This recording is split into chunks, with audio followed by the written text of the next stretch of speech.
लाडक्या बहिणींना दिलेली भावभीज कोणी हिसकावू शकत नाही. शिंदे फडणवीस आणि अजितदादांच्या रवी राणांना कानफिसक्या.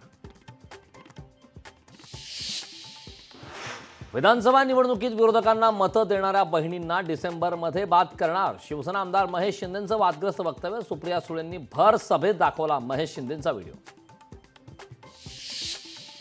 नांदेडचे खासदार वसंतराव चव्हाणांची प्रकृती खालावली. एअर अँब्युलन्सनं चव्हाणांना हैदराबादच्या हॉस्पिटलला हलवलं. बाळापूरचे आमदार नितीन देशमुखांच्या अडचणी वाढणार. एसीबीकडून देशमुखांच्या संपत्तीची चौकशी. एसीबीने देशमुखांसंदर्भातली माहिती मागवली. स्टँडअप कॉमेडियन मुन्नवर फारुकीचं कोकणी माणसाबद्दल आक्षेपार्ह विधान. नितेश राणे मनसैनिकांकडून कारवाईची मागणी. भाजप मनसेच्या इशाऱ्यानंतर मुन्नवर फारुकीचा माफीनामा.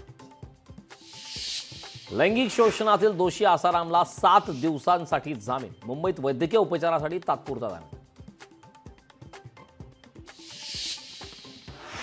क्रिकेटर पृथ्वी शॉला कोर्टाकडून दुसरं समन्स जारी. 1 ऑक्टोबरला मुंबई सत्र न्यायालयात हजर राहण्याचे निर्देश. मुंबईतील रस्त्यांच्या दुरवस्थेबाबत उद्या बैठक. मुख्यमंत्री शिंदे आणि मंत्री मंगल प्रभात लोढांची बैठक होणार. रस्ते दुरुस्तीसह विविध विषयांवर होणार चर्चा. खासदार श्रीकांत शिंदेंची सफाई कामगारांच्या आंदोलनाला भेट. मुख्यमंत्री शिंदेंसोबत चर्चा करत तोडगा काढण्याचं दिलं आश्वासन. बाबा रामदेव यांना सुप्रीम कोर्टाचा दिलासा. दिशाभूल करणाऱ्या जाहिरात प्रकरणातून मुक्तता. सर्वोच्च न्यायालयाकडून मानहानीचा खटला बंद. आयएनएस विक्रांत बचाव मदत निधी गैरव्यवहार प्रकरणी भाजप नेते किरीट सोमय्यांच्या अडचणीत वाढ. मुंबई पोलिसांचा क्लोजर रिपोर्ट कोर्टाने फेटाळला. अहमदनगरमध्ये जरांगेंच्या शांतता रॅलीत चोरी करणाऱ्या 14 जणांच्या टोळीला अटक. अटक केलेल्या आरोपींकडून 6,50,000चा मुद्देमाल जप्त. पुणे विश्रांतवाडी ड्रग्ज प्रकरणात मोठी अपडेट. माफिया निमेश अबनावेचा साथीदार विश्वनाथ कोणापुरेला पोलिसांकडून अटक.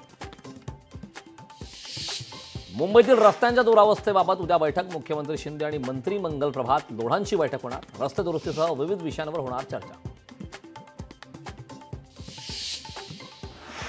भिवंडीवाडा मनोर रस्त्यावर मनसेचा रास्ता रोको. रस्त्यावर खड्डे पडल्याने मनसेचा रास्ता रोको. कोल्हापुरात शिक्षकांचं अनोखं आंदोलन. शासनाविरोधात सत्यनारायणाची पूजा करत आंदोलन. वाढीव टप्पा अनुदानासाठी शिक्षकांचं आंदोलन. खासदार श्रीकांत शिंदेंची सफाई कामगारांच्या आंदोलनाला भेट. 27 गावातील सफाई कामगारांच्या समस्यांबाबत तोडगा काढणार. श्रीकांत शिंदेंचं आश्वासन. लोकशाही मराठी ऐका, पहा, जागरूक रहा.